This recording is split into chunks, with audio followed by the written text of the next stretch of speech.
النهاردة إن شاء الله هنتكلم عن قصة أصحاب الأخدود.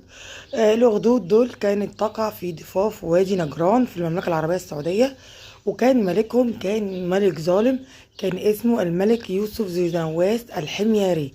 الملك ده كان صعب جدا، وكان رافض، كان هو بيعتبر نفسه الإله والعياذ بالله.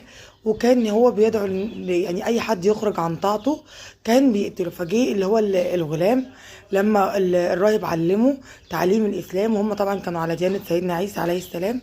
فهو الراجل اللي يعني الملك ده ما عجبهوش الكلام ده، وقعد يقول له لا لازم تؤمن وكده، تؤمن بيه. فهو رفض الغلام، فكل ما يحاول يقتله مش عارف يقتله ابدا.